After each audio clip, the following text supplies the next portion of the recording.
So welcome to the Oregon Graduation and Postsecondary Success Alliance 2021 annual convening. Again, for those of you who just joined, please introduce yourself in the chat. We are recording the main session, however, the breakouts will not be recorded.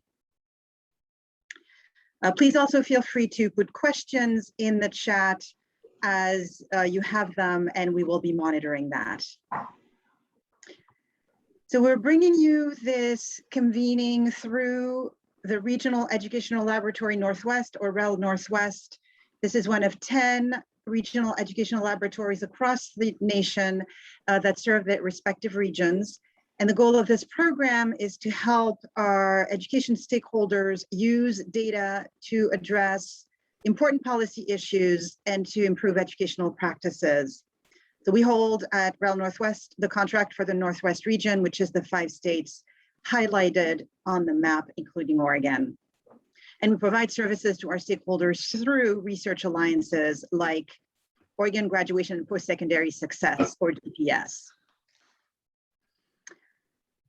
Michelle Hodera and I co-lead Oregon GPS. Michelle is also a researcher at Education Northwest. She specializes in college access and success, and she led the study of Oregon Promise that you're going to be hearing about shortly. I am a technical assistance provider and program evaluator here at REL Northwest. So the goals of our alliance are to bring together K-12 and post-secondary education stakeholders from state and local education agencies, universities, community colleges, schools, primarily high schools. And our goal is to increase the use of data and evidence to promote high school and post-secondary success for all students. And our partners are working toward increased supports and success in high school and college, better preparation for and transition into college and careers, and higher high school graduation and post-secondary completion rates for all students. Our work is organized into 3 strategies or 3 strands of work. The first one is to produce statewide evidence on key policy issues. The purpose here is to provide you, our Oregon stakeholders, with local data on high priority issues by producing high quality, accessible research. And today we're going to share the results of 2 of our research studies. The second strategy is to build the capacity to use data and research. So helping you to do that to inform your practice, and that's including the research and findings that we produce through the first strand, but it's not limited to that. And finally, we aim to support evidence-driven cross-sector discussions through coordinated training, coaching, and dissemination of relevant evidence. And the purpose of this strand of work is to increase the capacity of high school and post-secondary educators and counselors, many of whom participate in existing cross-sector professional learning communities, to use evidence to support the alignment between education at those 2 levels, K-12 and post-secondary. Here are the goals for today's convening. One is to learn about the impact of early educator and intervention systems and of the Oregon Promise financial aid program on student outcomes, and to understand the implications of the research findings for policy and practice. And then for those of you who participate in breakout rooms, an additional goal would be to become familiar with data and an inquiry process from our work that can be used to inform your policy and practice related to improving student access to accelerated learning. That will be one breakout room. And to career and technical education will be another breakout room. That also includes closing opportunity gaps and ensuring historically underserved students have the necessary resources, systems, and practices in place to achieve their educational and career goals. Accordingly, our agenda today, we will start with a briefing on the study of first-year effects of early indicator and intervention systems in Oregon. We will follow that with another study briefing what were the reach and impact of the Oregon Promise Financial Aid Program in its first 2 years. And then we will have 4 breakout sessions, one on each of the studies, one on accelerated learning, trainings and dashboard, and the other one on career and technical education trainings and dashboard. So these are trainings that we have conducted in the course of the past year, and we have created dashboards where you can explore data for your own region or school district. We have a lot of information to impart, so we are not going to do Q&A during the main session. So please keep track of your questions, and then, as I said, put them in the chat throughout, and we will try to respond to them, but you will also have an opportunity to ask those questions during the breakout sessions. And you were all asked to pick breakout sessions when you registered for this. However, we will also give you an opportunity before we go on break to select a different breakout room if you've changed your mind since, or if what you hear today makes you change your mind.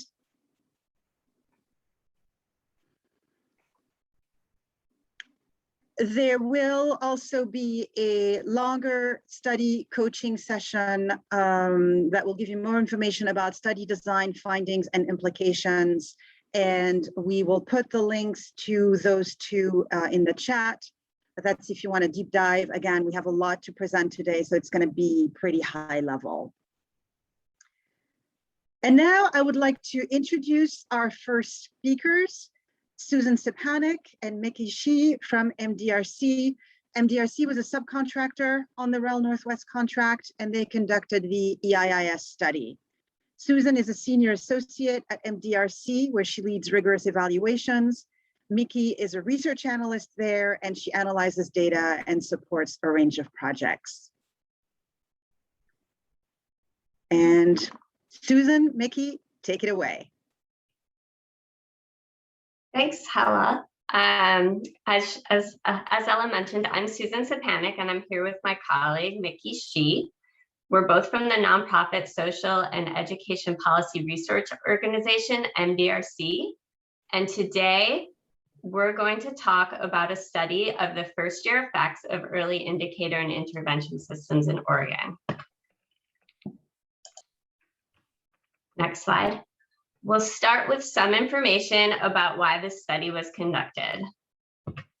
And on to the next slide. In 2018, 15% of US public school students and 21% of Oregon school students did not graduate within 4 years of starting high school. On a positive note, Oregon graduation rates have seen steady improvements over the last 6 years, and the graduation rate in 2020 was almost 83%.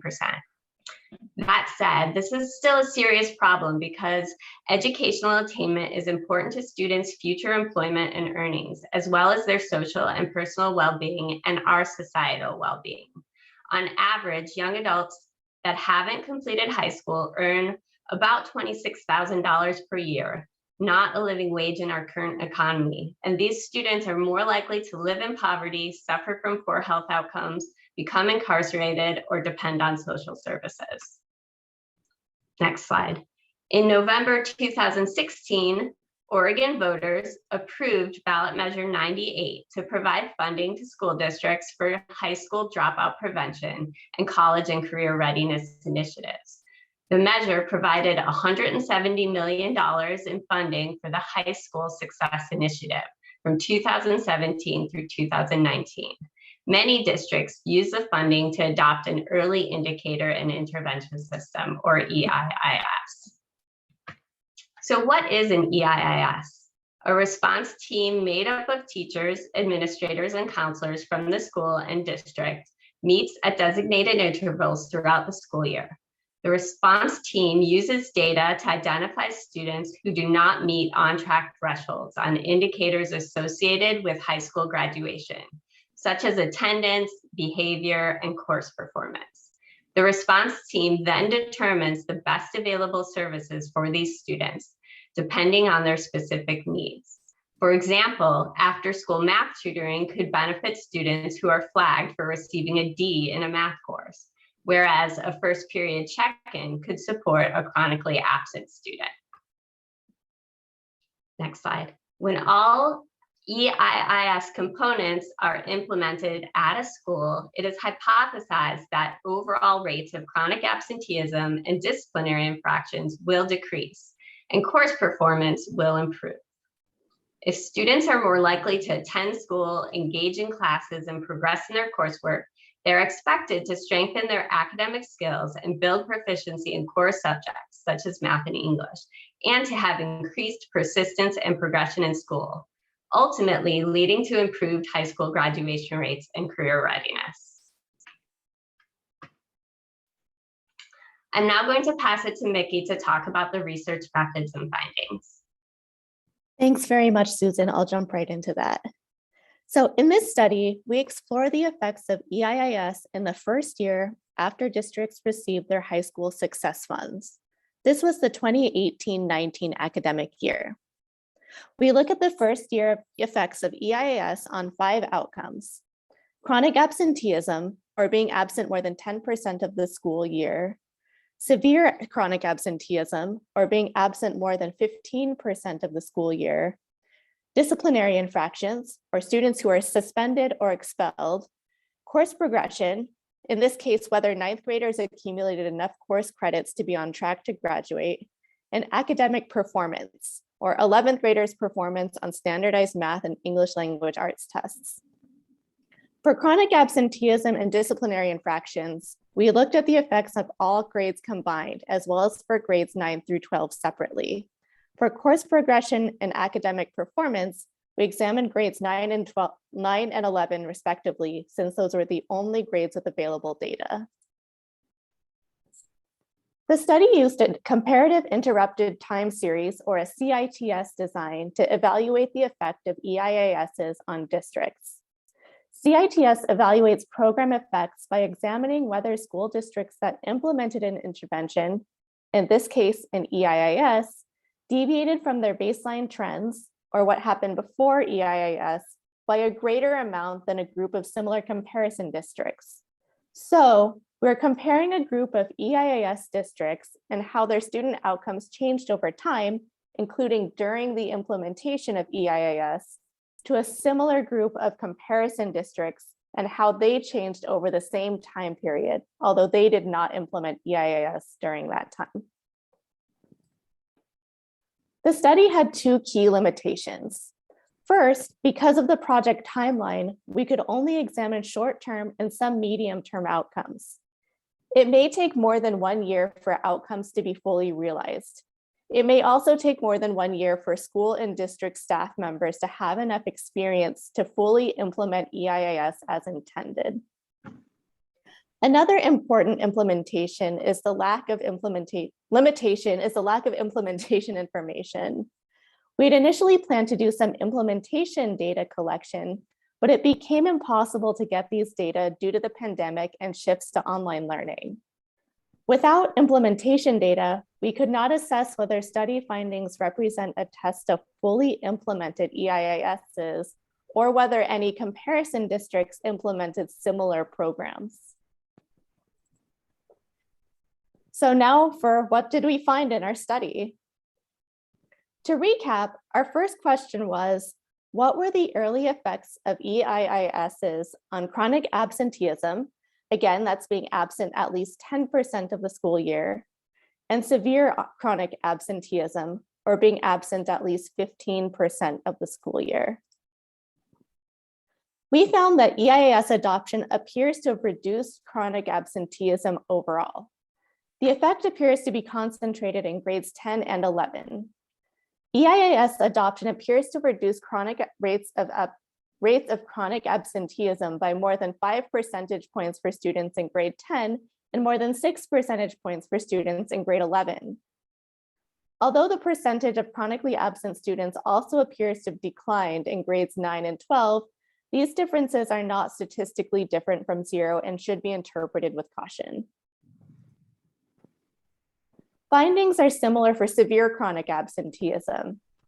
EIIS adoption appears to have reduced the percentage of severely chronically absent students by 5.2 percentage points in grade 10 and 5.6 percentage points in grade 11. In contrast, the apparent reductions for grades 9 and 12 are not statistically different from 0. Our second research question was, what were the early effects of EIISs on disciplinary infractions? Again, disciplinary infractions include suspensions and expulsions. EIS adoption does not appear to have affected overall rate of disciplinary infractions across all grades or for grades 10, 11, or 12. But it seems to have increased the rate of disciplinary infractions for students in grade 9. In grade 9, EIIS appears to have led to a 2.8 percentage point increase in the proportion of students who were suspended or expelled, resulting in a grade 9 infraction rate of 7.7% in the average EIIS district. Our third research question is, what are the early effects of EIISs on course progression in grade 9? In Oregon, grade 9 students are considered to be on track to graduate if they earn at least 25% of the total credits needed to graduate high school by the end of the school year. EIIS adoption does not appear to have affected the overall percentage of grade 9 students who are considered on track to graduate in the first program year. And our last research question is, what were the early effects of EIISs on academic performance in grade 11, defined as the percentage of students who scored at or above the proficiency level on the Smarter Balanced English Language Arts and Math assessments? EIIS adoption does not appear to have affected academic performance in grade 11. This is not surprising because longer program implementation periods are generally required for a program to affect student academic outcomes. And with this, I'll pass the slides back to Susan to explain the implications of study findings. Thanks, Nikki. We'll spend the last few minutes talking about the implications we highlighted in our report.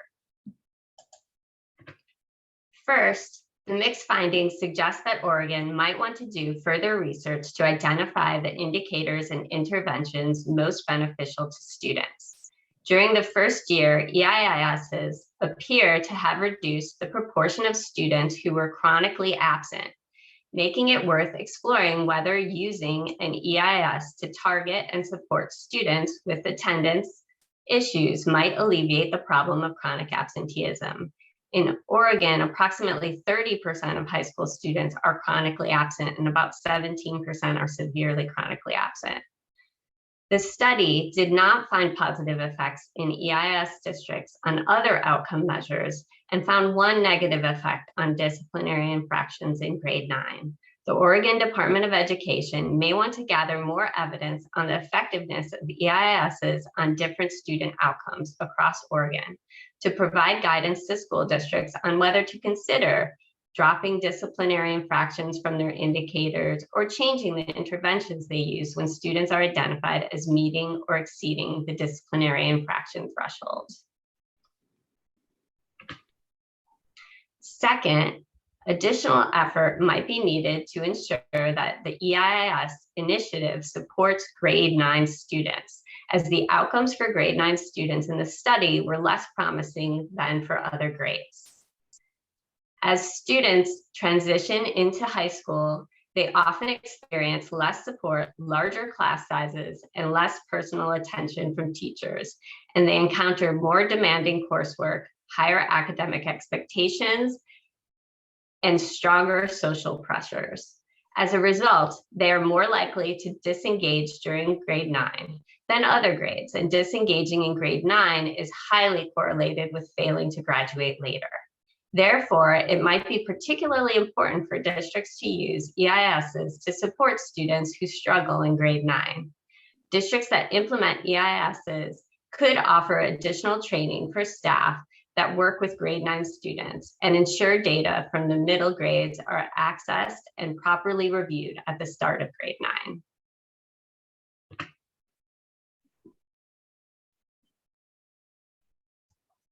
A third implication is that Oregon might want to assess program implementation and identify challenges that could affect success. they may want to consider a study that includes a review of the various activities that have been funded by the High School Success Initiative, not just EIIS. In 2019, Oregon legislators extended funding for the High School Success Initiative for several years. The continuity of funding might encourage districts to continue or begin implementing EISs. So it could be helpful to develop a better understanding of how the degree of implementation and its context might affect student outcomes.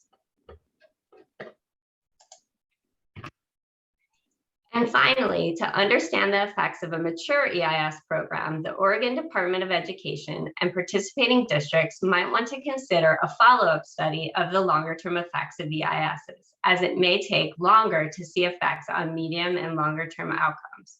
The intervention may take more than 1 year to fully implement, and it may take more than 1 year before the supports offered students lead to observable changes. Ideally, a follow-up study would look at the mature system implemented for at least 4 years and follow participating students from grade 9 through high school graduation to measure whether EISs met their long-term outcome goal of improving high school graduation rates. This concludes our presentation of the study of EISs, and I'm going to pass the baton to Michelle to talk about the Oregon Promise study. Thank you. Before you do so, do you want to answer, Bill, Stewart, could you please mention some of the interventions used in relation to chronic absenteeism? Is that something you can address? Sure. So I think, well, I don't know what all of the interventions that were used during the program.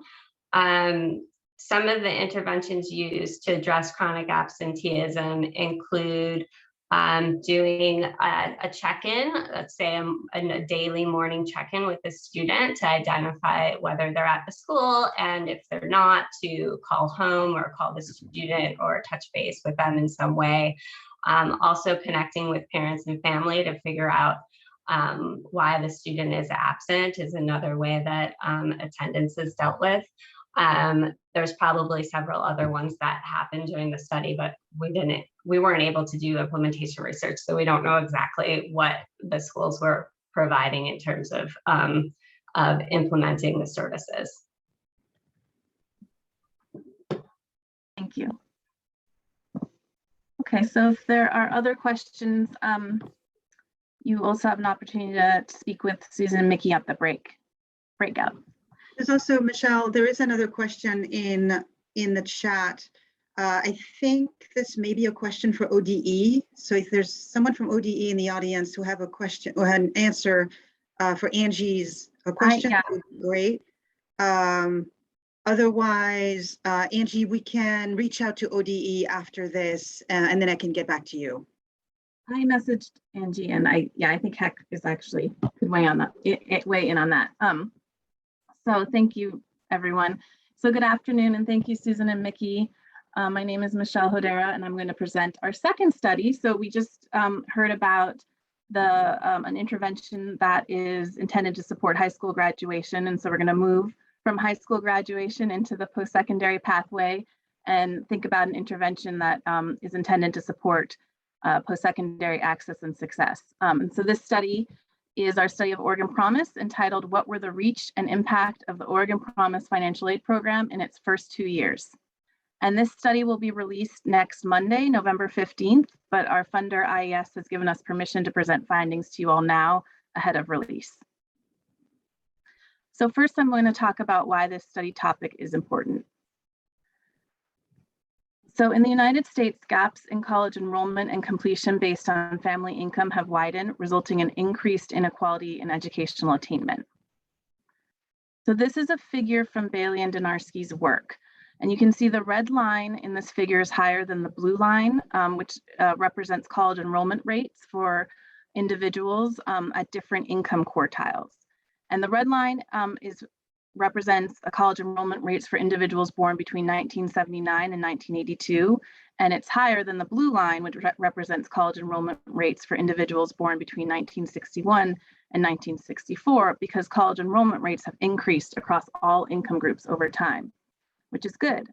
But the gap in college enrollment by family income has also increased over time.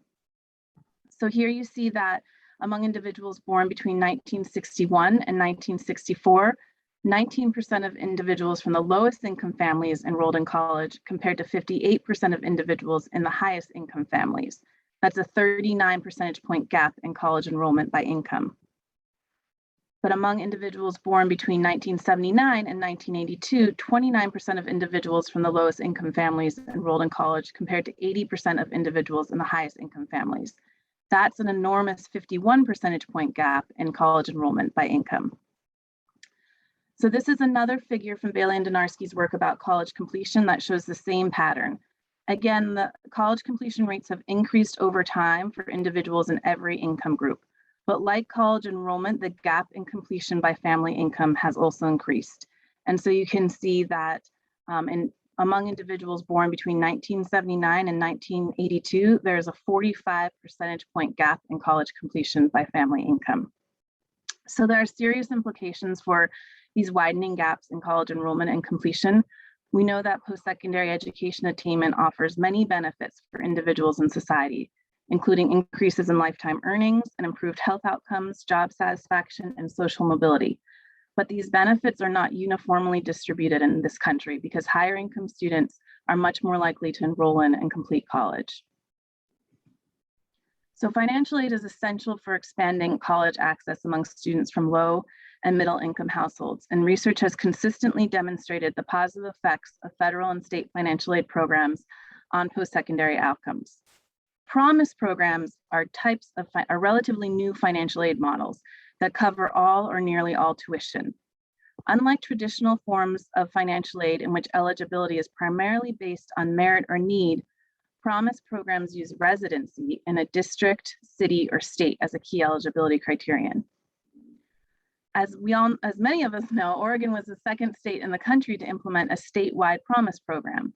Oregon Promise was established by the Oregon legislature in 2015, and students entering community college in fall 2016 were the first to receive the program's awards.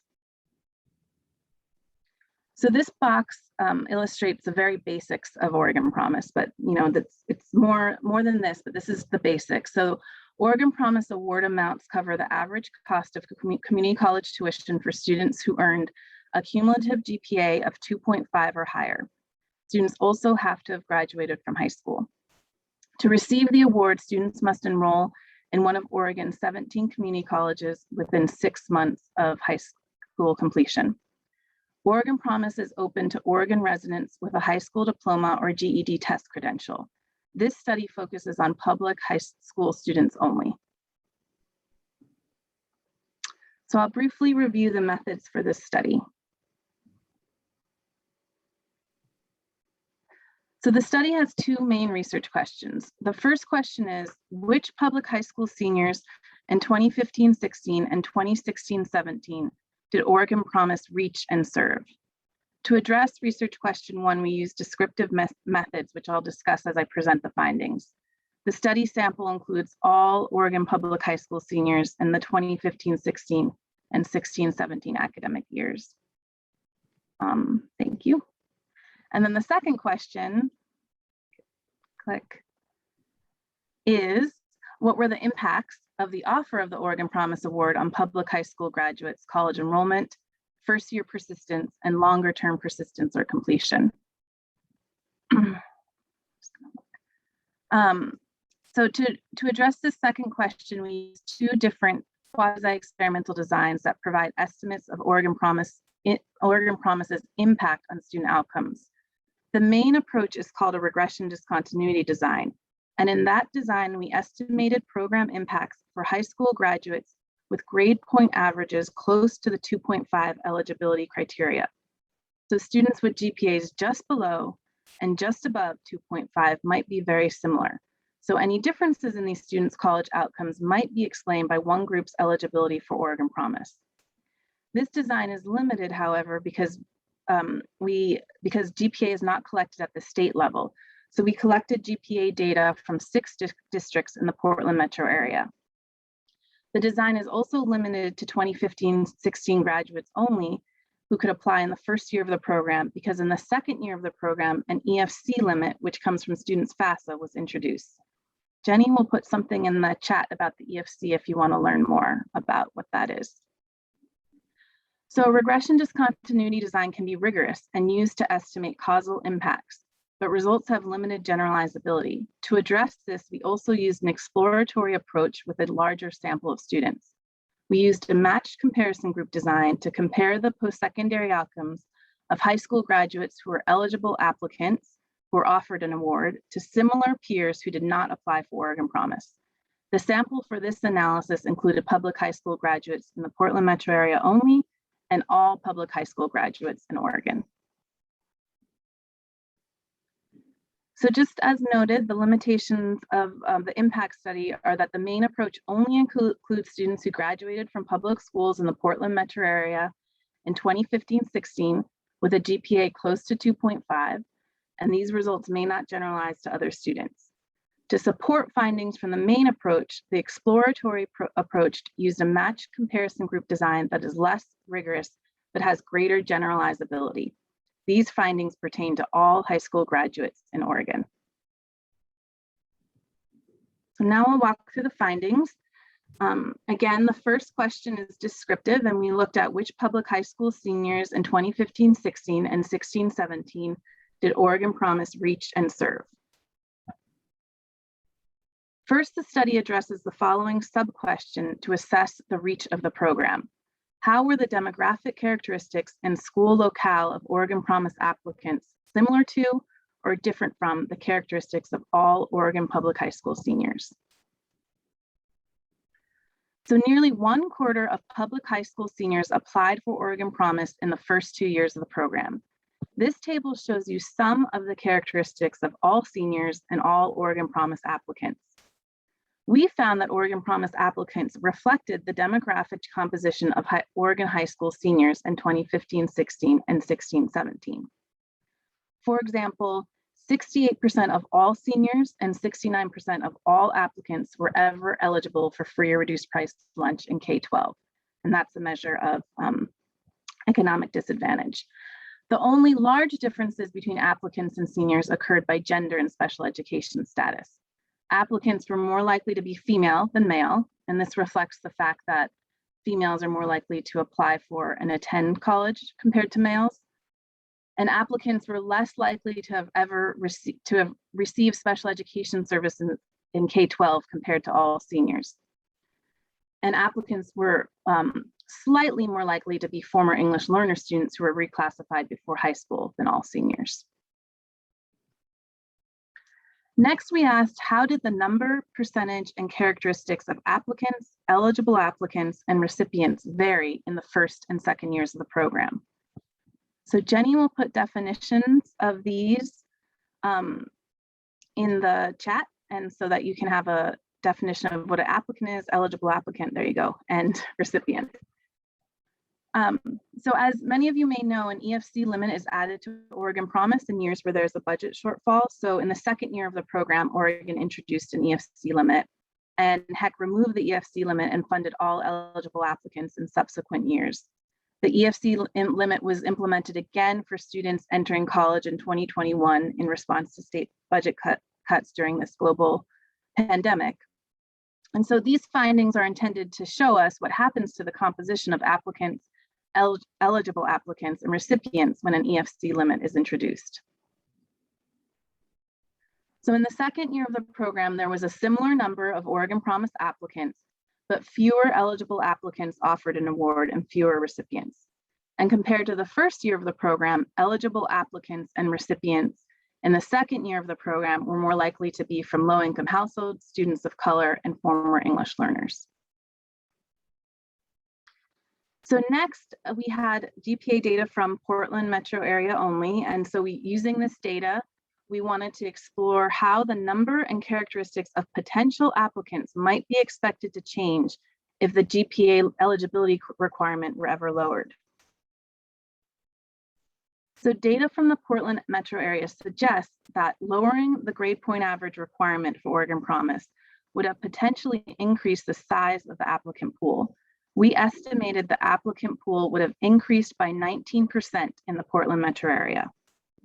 decreasing the GPA requirement to 2.0 could have also changed the composition of the applicant pool, potentially increasing the percentage of applicants who are male students, students of color, students from low-income households, and students who receive special education services. In addition, we found that it could have also increased the percentage of students who were ever in a migrant education program, former English learner students, and current English learner students, although by a smaller amount. So our last descriptive question was, among recipients in the first year of the program, what percentage renewed their award for 2 years, and how did their high school outcomes compare to recipients who only received an award in their first year? So to renew their award, recipients had to continuously enroll in at least 6 credits per term in the fall, winter, and spring in their first year, maintain satisfactory academic progress, and complete a first-year experience at their community college. This question examines differences in recipients by whether they renewed their award or not. So we found that just over half of recipients in the first year of the program renewed their Oregon Promise Award. Compared to recipients who only had an award in their first year at community college, recipients who renewed their award were more likely in high school to have better attendance, fewer suspensions or expulsions, and greater participation in dual credit courses. On the other hand, test scores across recipient groups were similar.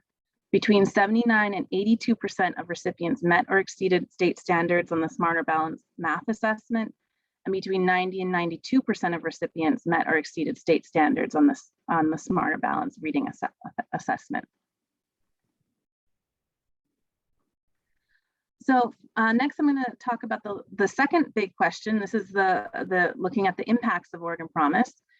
And again, we asked what were the impacts of the offer of an Oregon Promise Award on public high school graduates' college enrollment, first year persistence, and longer term persistence or completion. So the main approach found that Oregon Promise had a positive effect on post-secondary outcomes.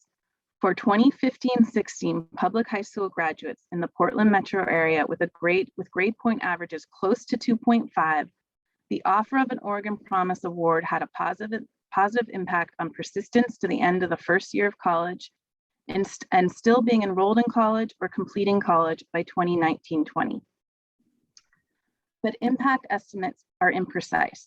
What this means is that while the offer of an award had a positive impact on students' post-secondary outcomes, the exact size of the effect on outcomes is unclear. This is likely due to the method we used. We were working with a relatively small sample of students, around 1,000 students, and the type of method used didn't allow for a precise estimate of the exact impact. The exploratory approach also found that Oregon Promise had a positive effect on post-secondary outcomes. And here we're working with a much larger sample of students, so we had much more precise estimates. Compared to a matched group of peers who did not apply for Oregon Promise, students who applied and were offered an award were 27 percentage points more likely to enroll in college within 6 months, 24 percentage points more likely to enroll in college within 2 years, 13 percentage points more likely to persist to the end of the first year of college, and 10 percentage points more likely to still be enrolled in college in 2019-20 or have completed college by 2019-20. So this table shows you the estimated impacts across all the approaches used in the study. So you can see we used different students from different senior years. We used grade point average in a different way depending on if we had it, and different school district locations. And across all these different approaches, the main takeaway is that we're seeing positive outcomes. And I know this is a lot to take in. So if you have questions, you can come to the breakout, or there's that longer coaching session where we can really dig into what this all means. So I'm going to end with a few implications for policy and practice. So first, the program's positive impact on recipients with GPAs just above the 2.5 eligibility cutoff provide evidence that policymakers can use when deciding whether to continue to invest in Oregon Promise. The exploratory approach led to consistent findings, providing further confidence in the findings about the program's positive impacts.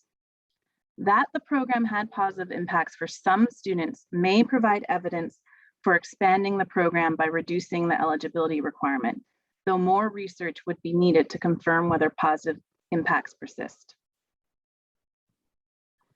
So while Oregon Promise reached a diverse group of students in the first 2 years of the program, changing program requirements and additional outreach may even broaden its reach further. Educators may want to consider how to increase application rates among male students and students who receive special education services, since those groups of students were underrepresented among applicants in the first 2 years compared to their high school classes. In addition to additional outreach to these groups, evidence from the Portland metro area suggests that lowering the GPA requirement may increase the percentage of applicants who are male students, students of color, students from low-income households, and students who receive special education services. Finally, in the first year of the program, we found that just over half of recipients renewed their award and almost half did not. Many of the students who did not renew were not enrolled in college 2 years later. The high school experiences of recipients who renewed their award provide 2 potential areas of investigation for understanding how to support prospective and current Oregon Promise recipients. First, we could explore how and if college coursework in high school can support prospective recipients. The study found that recipients who renewed their award were much more likely to have participated in dual credit while in high school compared to recipients who did not renew. An earlier study found that participating in accelerated learning coursework in Oregon is related to post-secondary enrollment and persistence. And Jenny is putting that in the chat there. A second area to explore is the role of non-academic skills and experiences in high school and college. The study found that recipients who renewed their award had better high school attendance but similar academic achievement compared to recipients who did not renew. Increasing evidence shows that financial aid programs that also include a focus on non-academic skills may have a larger impact than financial aid alone. Oregon Promise recipients are required to participate in a first-year experience provided by their community college, and some have access to college success coaches.